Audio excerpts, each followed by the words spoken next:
What up, everybody out there in YouTube land? This is Urban Ninjutsu, you know what I'm saying?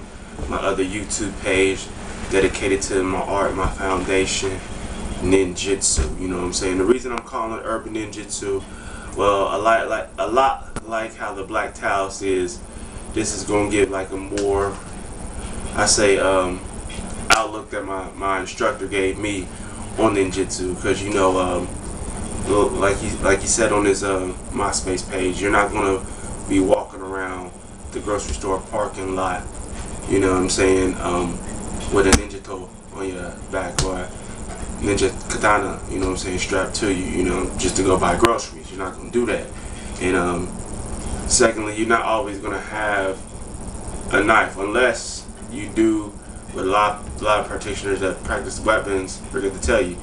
If you're going to practice knives, batons and whatnot, first you got to check your laws and make sure, especially batons, extendable batons are illegal, and what's the legal limit for knives and whatnot. You got to make it a habit to strap those things up, just like a police officer makes it a habit to grab his off-duty, you know what I'm saying, pistol when he leaves, you know, or a security guard or anybody who has a CCW license. If they're going to carry that weapon, they got to make it a habit to get up in the morning. When they grab their wallet, their keys, it's up there in their cell phone. That weapon is up there with them grabbing that. That's one thing you have to take in mind, and that I don't think a lot of practitioners of weapons in any system, you know, go over. They don't tell you that you're going to have to make it a habit to do this. Thing about it is, the sword is vital to a degree, because you never know what you'll come up against. Just think of it like this: the Ninjutsu is a straight bladed weapon, double-handed. Next thing that's double-handed out in the streets is a baseball bat, you know. So my thing is, if you can learn to defend against the sword, you can easily learn to defend against the baseball bat, you know, very simple. So you can translate those tactics and the weight distribution between both, you know.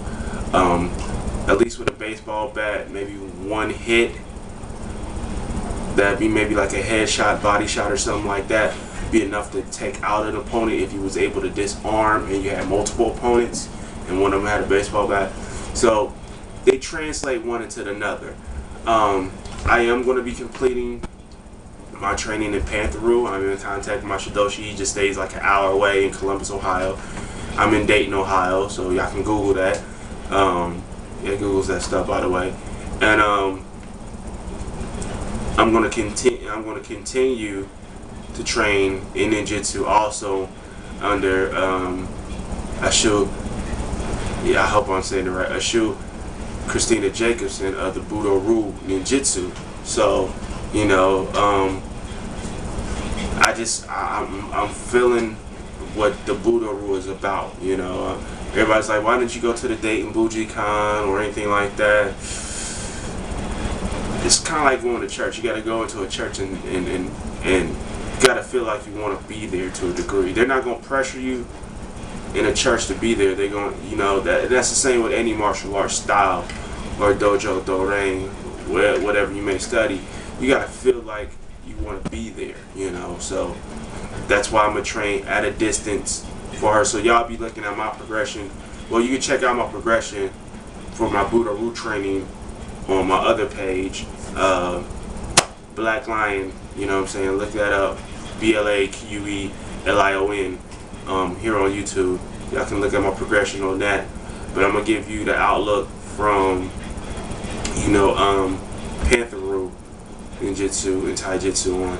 And we're going to do things like look at terrain, the change of terrain, and everything like that. Like, shoot, if you really think about it, man, in ninjutsu history, ninjas was really the first group in civilization to have people really deal with ghettos. You know, people in poverty and jumping through streets to a degree and being covert. They had to learn urban warfare. So they are your urban warfare specialists.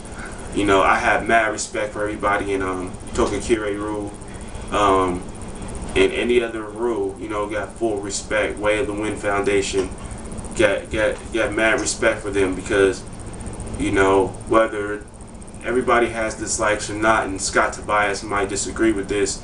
The point is, everybody's helping keeping ninjutsu alive. And, you know, I'm all about unity. You know, I respect everybody in the martial arts. You know, I respect, you know, even though Scott Tobias goes after people, I respect him, you know what I'm saying, out of respect for his knowledge, you know what I'm saying. I hope to only gain half his knowledge, you know, in my training, you know. And I mean, it's a beautiful art. This is my base. I got a love for ninjutsu, like Black Tao's got a love for Bagua in the Chinese martial arts. So, oh, I'm gonna change something. I will be wearing a gi. I am sorry. I have to wear the gi. It just, to me, it wouldn't feel right. I'm gonna do a lot of videos in street clothes, and I'll explain the street clothes and the gi and everything like that.